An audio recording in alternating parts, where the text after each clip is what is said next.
Tired of the hype about living the dream? It's time for truth.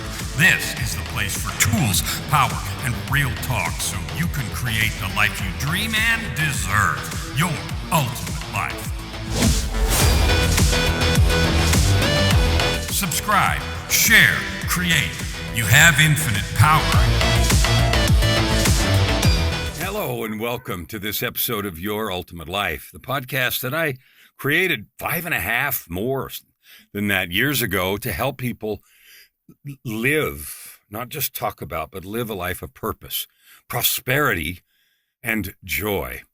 And to provide not just the information, but the tools and the examples and the encouragement to get to that place, because it is possible. Today, I'm blessed with a special guest, have Dr. Dee Poskas, Dr. Dee Trudeau Poskas, whatever, Dr. Dee, here with me as a guest. Welcome to the show.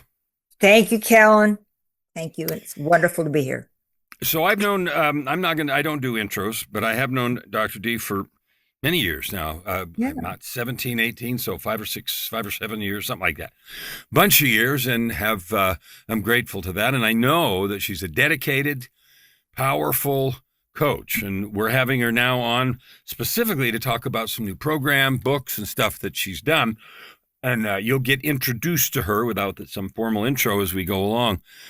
I'd like to ask, first of all, what is the way that you choose, because we all choose everything, right? What is the way that Dr. Dee chooses to add good to the world? I think the most important way is that I really try to use science to help people to not take themselves so personally and have a better understanding how brilliant they're wired. So they're wired so brilliant in how to use that to move forward, to get through things. So I like to add that with also just a sense of depth for them. That they're so complex, but they're simple at the same time. So that's good, and that's really interesting. So let's dive in a little bit more on that. Okay. You use science and to unravel the complexity, or to help explain the complexity. Like there's a lot of woo-woo talk about manifestation and all that kind of stuff. And I don't not believe it. It's just sometimes people can't connect that to the bottom line or their sales or whatever. And so talk about this science piece. And I know you have a PhD, so talk a little bit about your approach to that. Yeah. So my PhD is in leadership and human science. So it's the study of how our behaviors and our beliefs create our outcomes. And more than that, of course, it's a study of every leadership theory out there. But what I find really fascinating, that just natural, is to read about what's going on within us that determines what we do on the outside. So, for example, I love researching different concepts that happen to people, especially entrepreneurs and high achievers, like doubt. I'm researching doubt right now. And what is that? What happens in our brain with doubt? And there's this thing called false flagging theory, which has been out there. I didn't realize it's been out there, but it's taking that. And so some people try to reframe and either like take doubt and let it become a manifestation or a part of their belief system, or they ignore it. So then there's impulsivity. But through understanding science, this false flagging theory, it says that you can use doubt to help you. So it slows down your impulsivity. It tells you to what wisdom was be here. And it's meant to be like a yield sign. Doubt is not a stop sign. So by helping people to understand, like even that portion of doubt, that little concept that you want to have the more you have a false tagging theory, it says, let me look at this. Let me put objectivity, and then let me not personalize it. And then people are more comfortable with doubt as an asset instead of an unknown. And so that's what I like to do, is I like to use science of uncovering everything that they go through and seeing it for a viability versus more of a detriment. That's really, really an interesting thing, and I want to repeat some of it back and make sure that I've understood this right. So doubt normally, without any analysis or thinking, doubt makes me go, or would make somebody go, oh, I don't know if I should do that. I doubt that'll work, and we don't do anything more than that, and so that puts us in a place of dithering and not moving. Right? I'm dithering. Oh, I don't know if I can finish this song, or I don't know if I can do a performance, or I don't know if this investment will work, or whatever. And so that puts us in a place of dithering. And from that place, we don't do anything. So the answer is we've decided. Yeah. And the decision is always no. Yeah. And what you're telling me is if I feel the doubt and I understand something new, which is this isn't no, this is do a little more research, not as a procrastination technique, but as a prudent activity. And so what it occurs to me, I'm going to test this and you tell me if this is right or wrong. Yeah, I'm going to do a little more research and I'm going to give myself 5 days to do it. So I get 5 days. So without that knowledge, I go, well, this means I don't know. And we know for marketing, confused people take no action. So if I know this is just a yield sign, you used that statement a minute ago, and maybe it was before we started recording, I don't know, but it's a yield sign that says, hang on for a sec, and I'm going to make a decision by the end of the week. Then I can understand that it didn't mean no, it meant maybe, and the maybe has a deadline. Yeah, well said. Because what you said is what happens to people is when they feel doubt, they actually think what's called hindsight bias. It means no. I doubt this, so therefore I mean no. Or they have no faults tagging and they're like, I'm going to just do it impulsively. But doubt is really like you said, it's to take a step back, utilize it. It has nothing to do with right or wrong. It's just your brain connecting. This is something new. It is not a state to stay in. When you teach people about this, do you tell them they need to put a deadline on it so that it doesn't turn into no? We have to, otherwise it leads into, talk a little bit about my work. All my work goes back to like being stuck. Like, what's the science of being stuck? And so if we do not put an external factor on it as a person, right? Then what will happen, it becomes a state.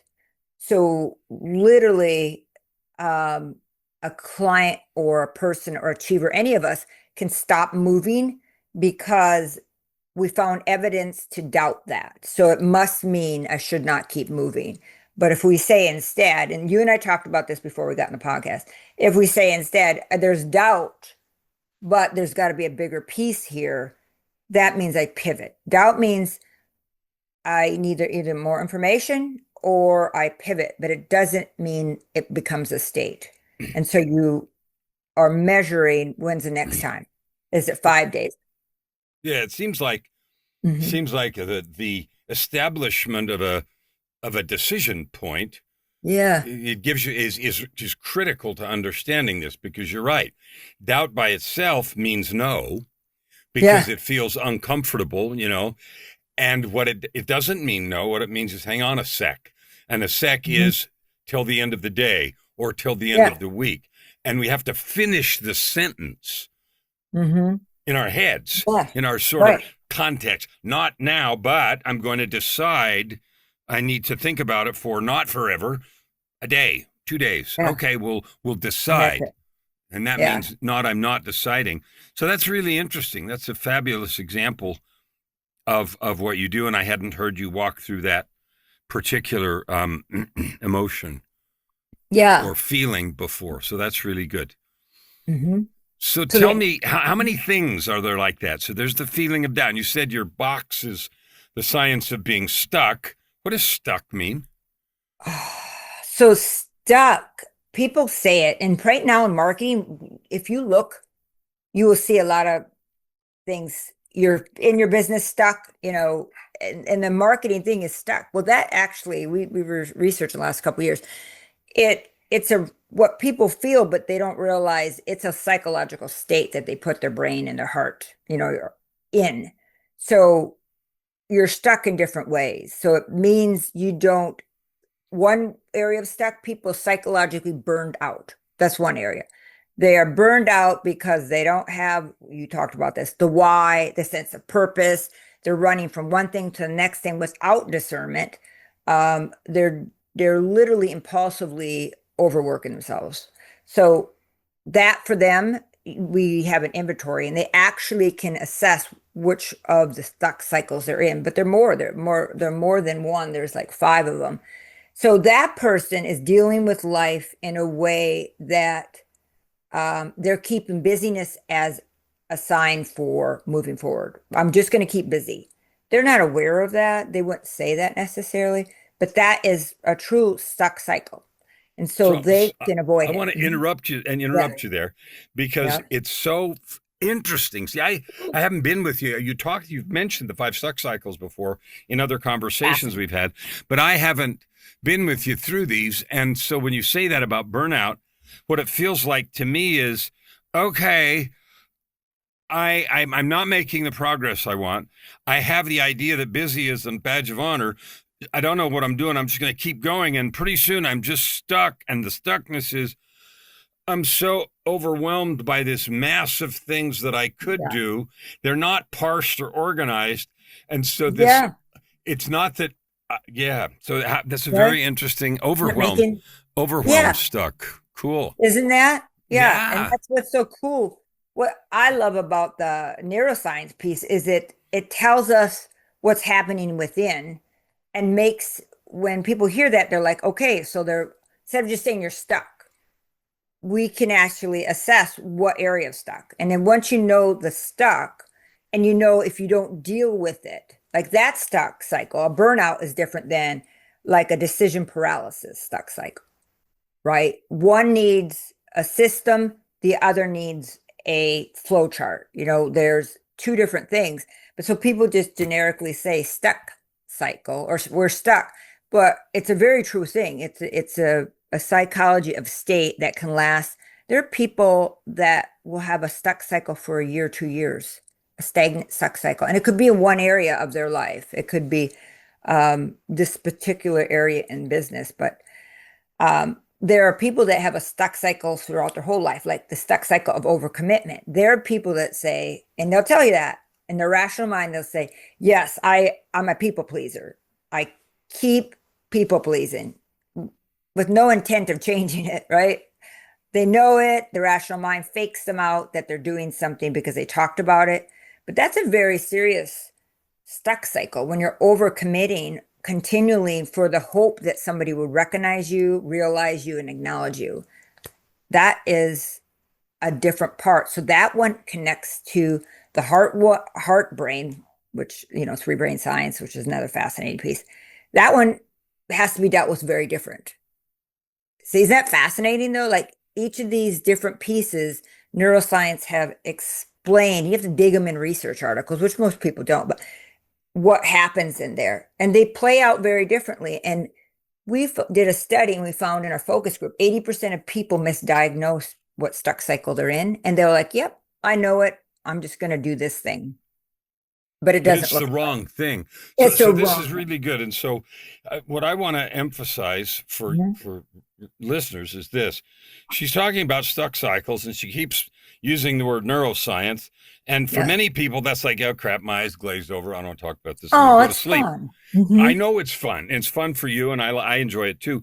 But people, what I want you to understand in terms of understanding Dr. Dee's work is she doesn't just identify the problem. Okay, this is a problem. Right. And you know what? It's really cool. It does this weird path in your brain and all that other crap. She does that, but then the outcome is like we talked about.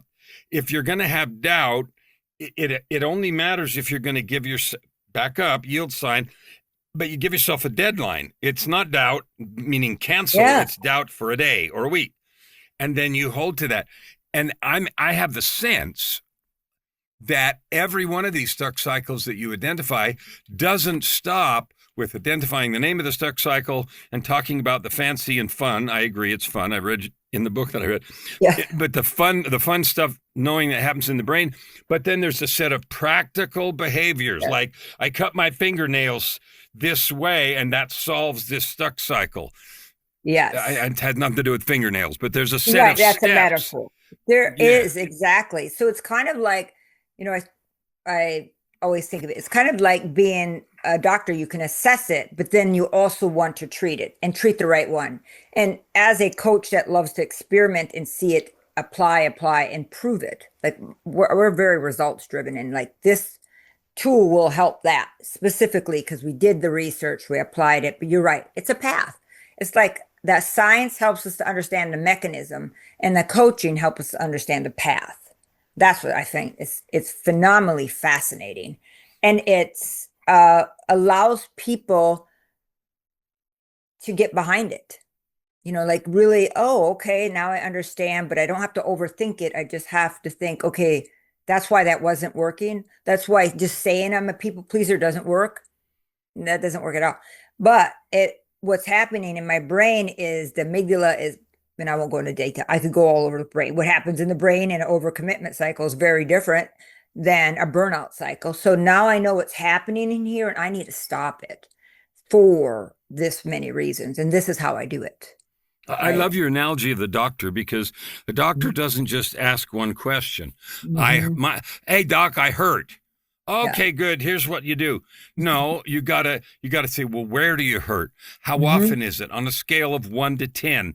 I just am doing some diagnosis 2.5 years ago now. I did some stuff in my back on the right side that's going to be permanent because the discs are really deteriorated. And as I walk through different possibilities of treatment and get sent to this guy and that guy, they're doing all kinds of this diagnosis. I'm going to have a nerve conduction test in a few weeks and this and that and the other. But the point is the diagnosis, and I'm not going to understand all the words that they're saying, but that diagnosis is what you said. It lets me then understand which thing is happening so that I don't take the wrong course of action to fix it. Exactly. Well said. And so often what people are doing is just taking the wrong course of action because someone said that's a good course without first really researching what's the diagnosis here. Just because that your colleague that's another entrepreneur or a high achiever, that's true for them. It is not true for you. Just like you would do at a doctor, you would ask for a second opinion. What else? What else in that diagnosis? And the same thing is true when you're trying to fix something. It's not a one-off. It's a complex system that you are continually working with your coach to uncover, hold accountability, and then challenge you to break a cycle that for some people lasts, decades, months, but a lot of them it's a long time. So I had to dig into this because I think it's really interesting. The neuroscience I believe in, we know neuroplasticity, and that's the foundation of all human change and everything else. But the nuances of why we're stuck or why we don't take the action we know we could take, which is another way to stay stuck, is varied. And often we act like it's all the same thing. Yeah. You're stuck. Okay, you're stuck. Here's what to do. And we don't understand, is it what past experience has brought this? What is what is causing this really? And we don't ask enough questions like a doctor to figure out where this came from. And what you're saying is you have identified, I think you said 5 stuck cycles that are different and that require different approaches to be handled quickly and effectively instead of just wandering all over the place.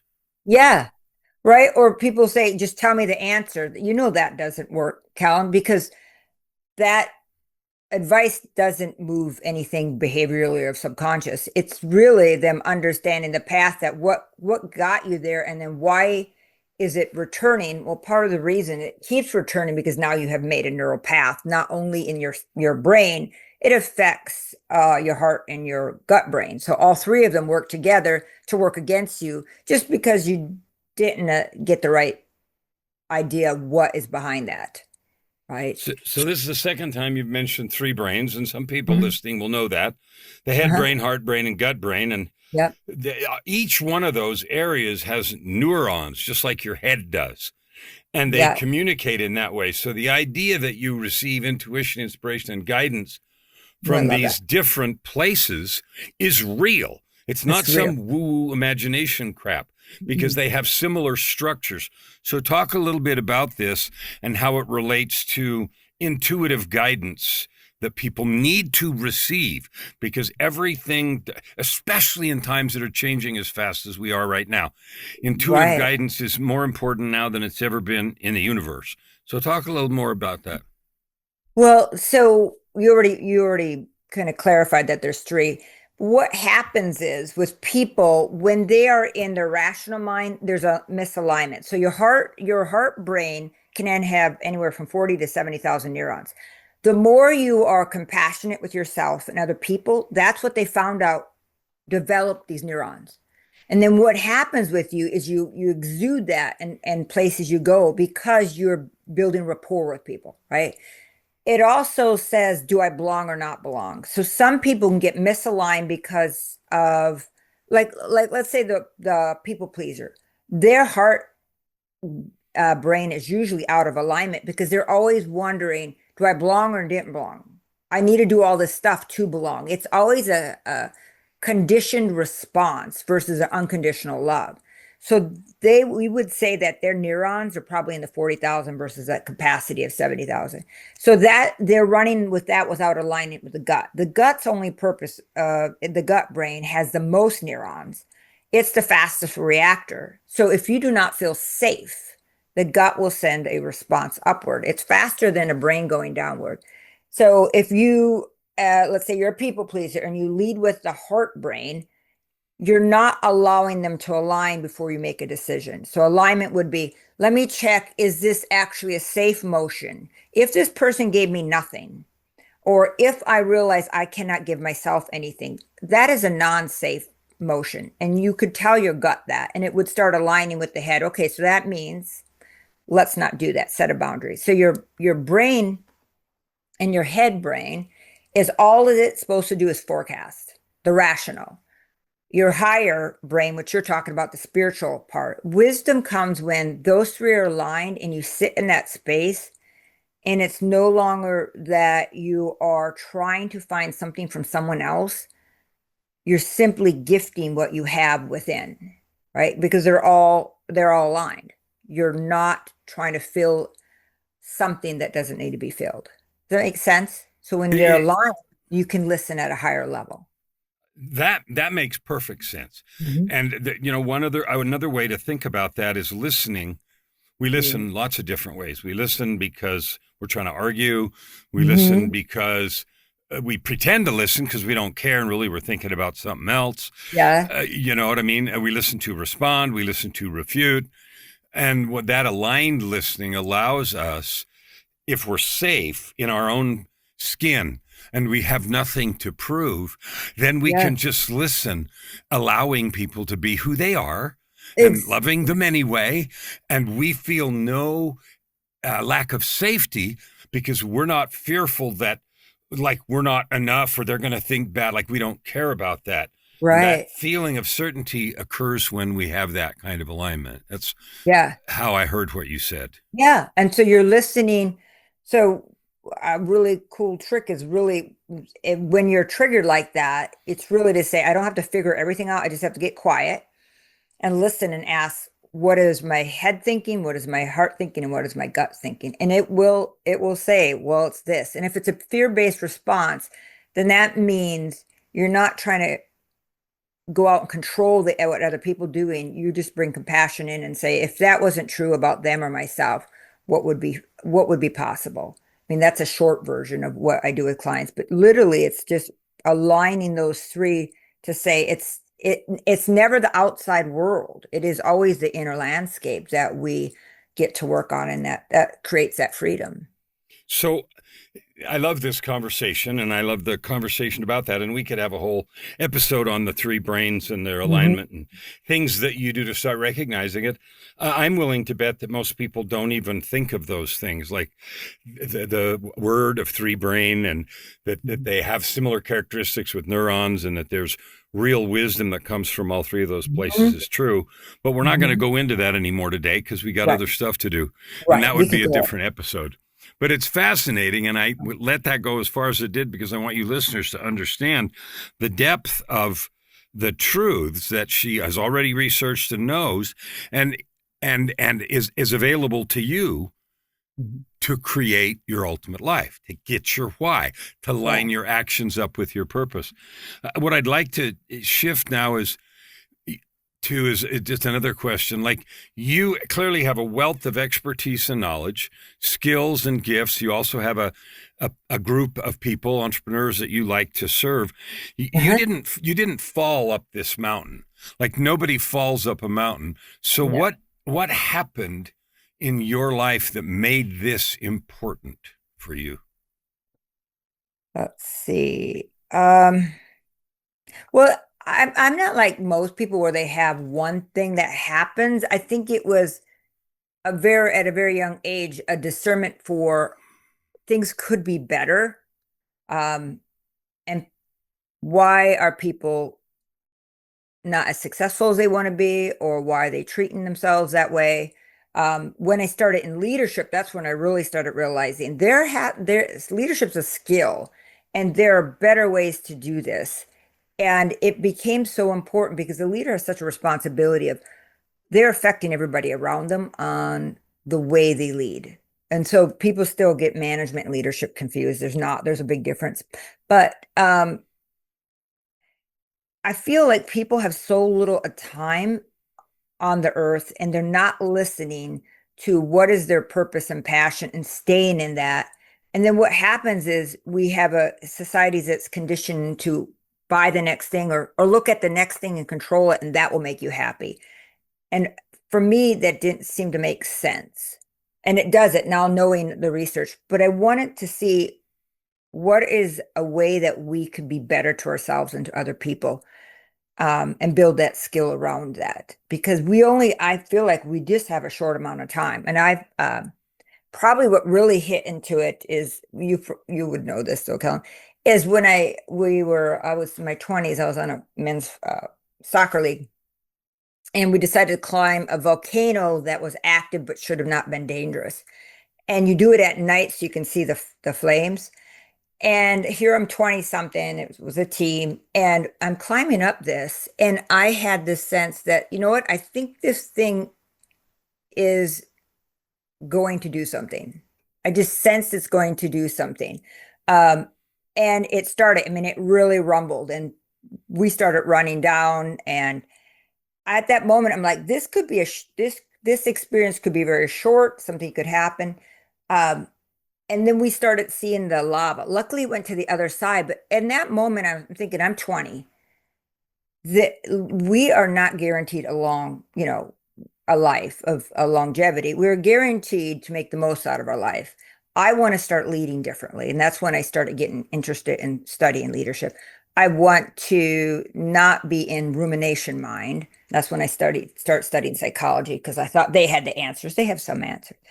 But that was pivotal. I still remember being there at night and you sit on that volcano and it shakes and it near death, like you literally know this could be the last minute if we don't get off this thing.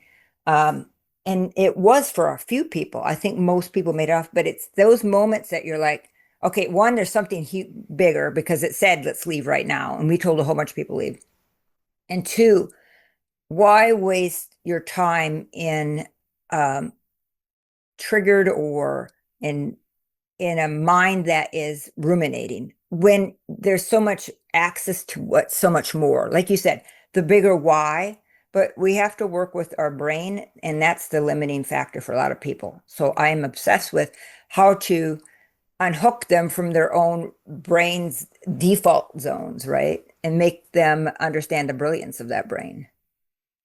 So there's a lot to unpack in there.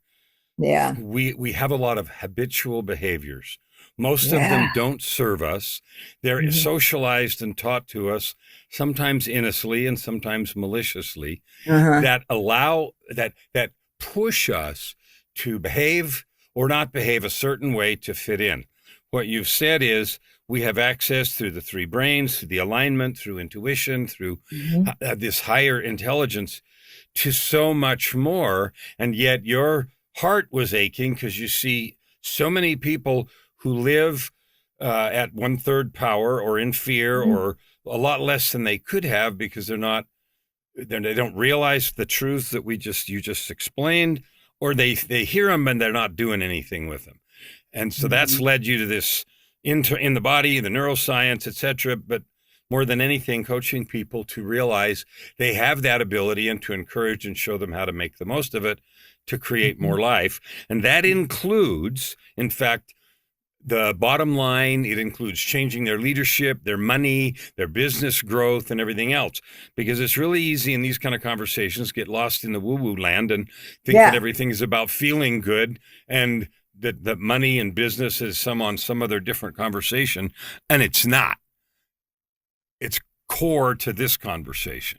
Mm. Yeah. Would you agree with that?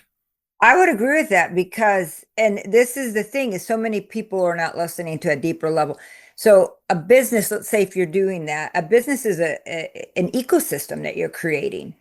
And the more that you uncover your own stuff and learn the skill of uncovering that and you help people around you, it's not the money is the bottom line is affected by you. Oh, there's an article, 2005, about a leader that uncovers that and centers themselves around the purpose. It's the spiritual leadership that's in you research it. But when you uncover that and you help people around you, your decision making goes up more for the business. You have triple loop learning for all your team. You have a synergy, and they find a sense of purpose there, which if you know this too, but you're researching anything, we are in what's called an isolation era, which means people do not feel a sense of belonging. So it ties to business. Your work, your personal work, your belief in something bigger ties to the ecosystem that you create in a business. And that's what fascinates me is we can make it such a beautiful place and my niche is neuroscience because it's just so natural for me. But there's other coaches that do it other ways too. But that ecosystem is so powerful when everybody feels that thread of compassion and that sense of belonging. Now more than ever, they're going to need it, right? So they are. So let's turn now to the most recent endeavor. We've laid a great groundwork and frame about a lot Mhm. of things you did. You've just finished a book and you have it Yes. coming out pretty soon, and some material, coursework, and everything that's centered around another one of these emotions that we feel that has all kinds of complicated effects in us. And it's Yes. something that is affects us all the time, every single day in little Yes. ways and big ways. So tell us about that. Well, my book coming out is Balance the Hidden Power of Disappointment. And that was a theme I heard so often. I wanted to see what is the science behind it because we just say, well, yeah, I was disappointed, but we don't realize what I love about playing with that book is the first part. All I did is research what does it do? Why is it so painful for people? Because you and I talked about this. I just get so bothered and frustrated by disappointment. It really makes me mad that I'm mad about disappointment. And so, right, then it's so frustrating because like, oh, I'm disappointed again. And in the narrative, I was that way. I was wired as a kid to be slightly disappointed because I thought the world could look different. And in my head, it looked so much different. And then in my patience, I had so little to create that. So it always been a part of me, but it wasn't just me. Like you said, everybody encounters it. What we do with it is very different. So when I put the science, it affects disappointment is a specific part of the brain, which we're not going to say because then they're going to read the book. But there's a little mechanism just for disappointment. And that floored me. I thought that is fantastic. That's why it happens so often. But it also affects our shame area, it affects our guilt area. It affects so many different emotions. I felt it was so important that people understood the science and then we, of course, were playing with coaching tools, which is the middle part. I created a four-phase model that unhooked people from it, made them more resilient. And, the book is titled The Hidden Power. It's so powerful when you see what disappointment was there to do, not to avoid or not to just talk it haphazardly. It actually can fire certain mechanisms in us to brilliance across our brain. That's what it's there to do. We just didn't know that without the neuroscience of it. So I I'm like, this is a book I have to read or write because I it's just so frustrating as a person and as achiever that my expectations are just not being met. And so the third part, what we did is we put some case studies in, but also how you can apply it to your teams. Because when I find my clients can talk about this and understand it, then it wasn't something where they stopped taking risks. They took more risks because that's what risk aversion is. I don't want to feel that terrible feeling. And the reason we feel it so terribly because it hits many different centers as well as many neurotransmitters. So it's such a like a gut punch is what some people say. I feel like a gut punch.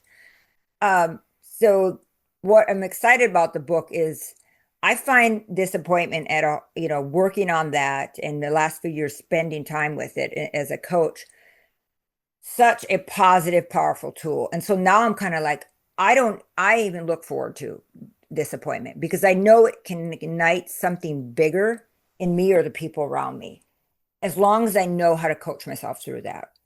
And so that is where like you and I met. I'm like, I have to write a book. I didn't know it was going to be disappointed because I wanted to avoid it.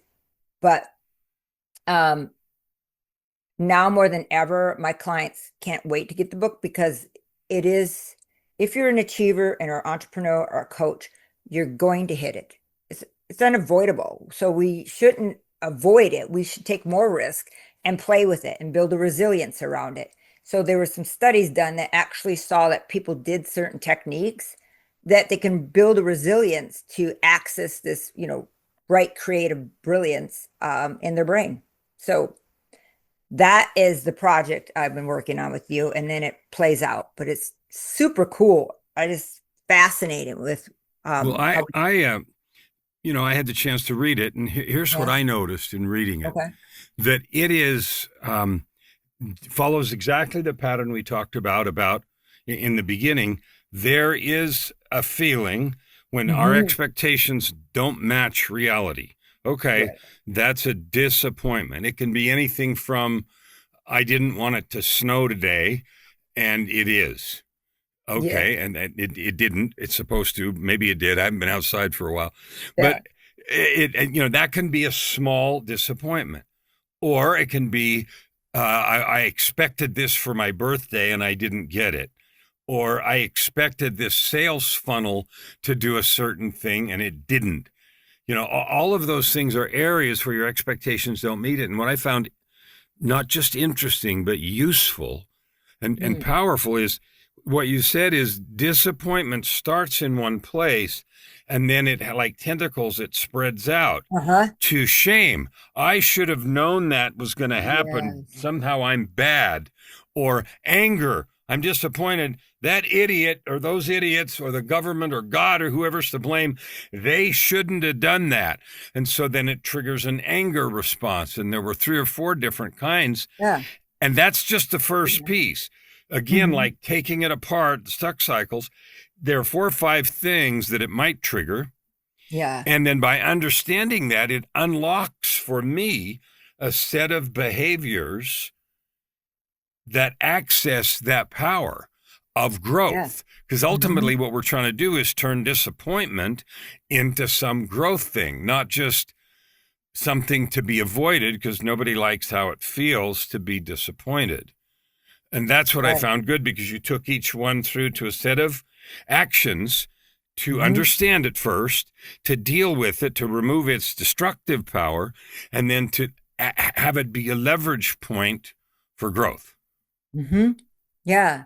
And as we work with that, we realize that you gave an example. Some people get disappointed with the weather.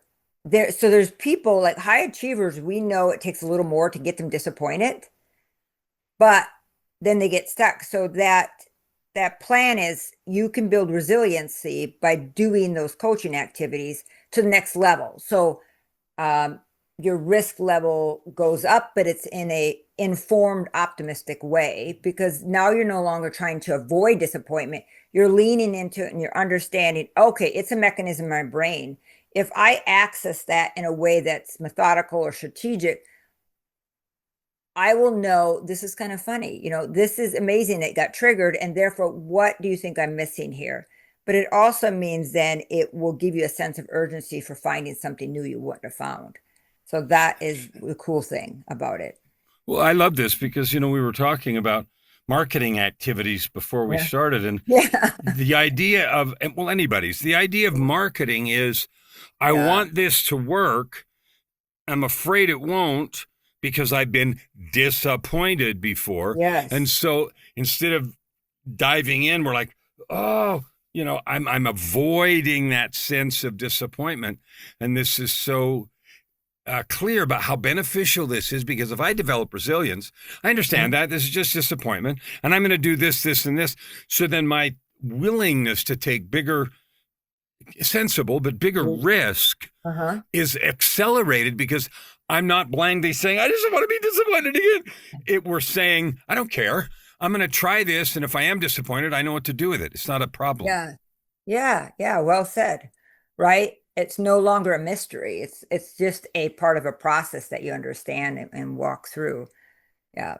That's what the fascinating part. And we find that the more people in this context, the more your team can be coached on that, they will they will want to add input. They will want to learn, and they will want your business to grow. That's what the cool thing we found out is, if they uncovered it and you guys talked about it and then put your data points. So one thing that the book talks about is we can measure data. Let's say it was marketing, and we do this in our team, is we measure the data, not the supposition or the assumption.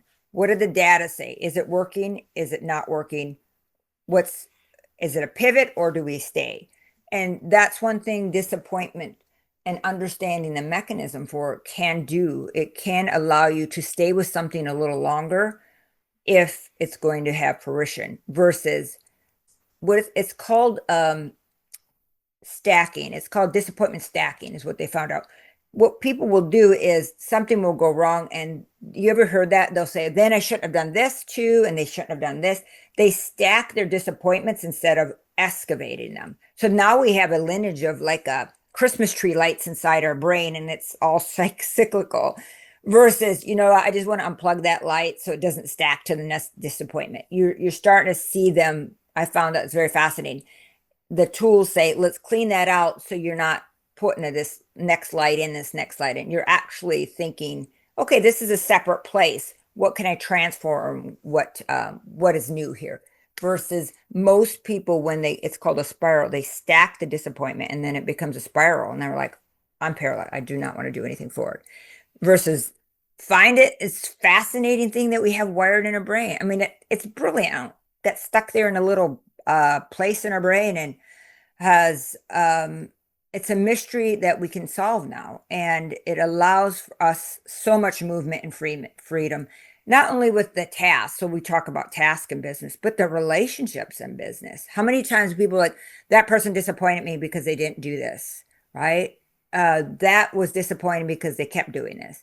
Now we know that if we unhook that, we can have better relationships with people too, because we're seeing the data behind and not making a judgment call, which is That very powerful. disappointment stacking sounds like what Yeah. happens in a personal relationship when people Oh, stack one yeah. thing. You did this and you said that, and Yeah. then they start bringing back all these old things, and then you Yeah. end up with this big stack of crap where you're stacking Yeah. it. Anyway, I want to Uh-huh. ask you a question I've avoided Oh, asking until now intentionally.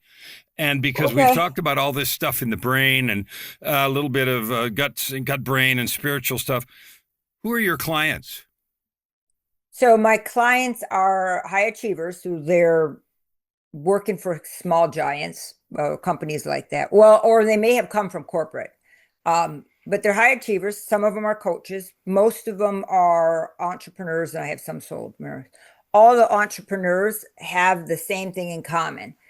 Um, they're stuck somewhere. They want to grow, and they don't want to be a toxic culture. They really want to invest in their people. They just don't know how. They didn't have the formal leadership training, and therefore they want to expand in communication, language, understanding each other, and then systems that will help them be probably more productive in that way.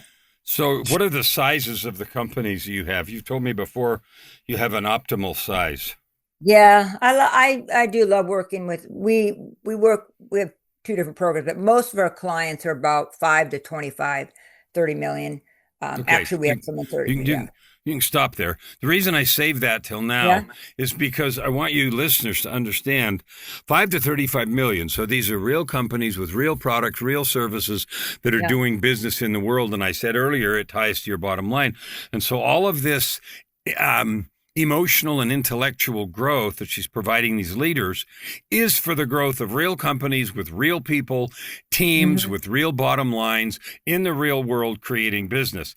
And I saved that till now because I wanted you to hear all of the learning and then get rid of any idea that you have, well, that's nice, but it doesn't work in the real world. It is in the real world. And I knew the answer. Okay. But I saved it till now because I wanted to make this point. Anyway, is there anything else that I didn't ask you that you were dying to get here in the conversation? I love that question. I think you're a very provocative questioner. So I think you asked everything. It's something I'd like to share. Like when we talked about stuck cycles, there is a free inventory that we have. Just go to stuckcycles.com and it will assess. So you stop kind of guessing what stuck cycle you are on, and that then it leads to disappointment. But it's a really cool inventory that will say this is where you're at, and these are a couple steps you can take. So stuckcycles.com is our way to just get started on movement. Well, I was going to ask you next, because people have heard this and they're going to be looking forward for the book. And what I want to know is, where do people find you? Where will they be able to tell, check in that you're posting when the book's coming soon, and they'll know and hear more of your explanations and your conversations? Where can people go to find more of Dr. Dee? Yeah. So our Instagram account is Blue Egg Leadership. We talked about stuckcycles.com. We have blueeggleadership.com that talks about our programs, but it also posts where the book is at, when's that coming out. Some of you, though, really like Instagram and Facebook so just follow us. You can track it down. You'll see Blue Egg Leadership, and I'll say Dr. Dee coach there. And that will give you the latest. It also gives you little tidbits of what we're talking about. Like this week, it was doubt versus discernment, and how can you know the difference? So it's an active way to listen to some coaching and get to think about how it might work in your life or change in your life. And the blue egg is real, and it's very pretty. Sometime you'll see it in one of the pictures. There's a blue egg, and it's beautiful. All right, Blue Egg Leadership on Instagram, Facebook, and stuckcycles.com. Follow it and be sure and take advantage of this. The explanation that she gave you here of the neuroscience isn't just interesting data points. It's empowering truths that let you understand and then take control of what's happening so you can turn this stuff to your good. Dr. Dee, thanks for being here today and sharing what you have with us. Thank you, Kellan, for doing all of this. Appreciate it. You are welcome. So listeners, look, you heard her brilliance. You heard the truths about, and you probably recognize yourself in 2 or 3 of these things at least. And that means you can take advantage of this, because the whole point of the podcast is to help you with the tools and the teaching and the encouragement. And you can create whatever you want. And the fact is you have. So if you don't like what you got, that means there are new things to learn and do, so you create something else. And all of that is in service of creating your ultimate life. Never hold back, and you'll never ask why. Open your heart, and this time around. Right here, right now. Your opportunity for massive growth is right in front of you. Every episode gives you practical tips and practices that will change everything. If you want to know more, go to KellanFluckigerMedia.com. If you want more free tools, go here, YourUltimateLife.ca. Subscribe, share. Stand with your heart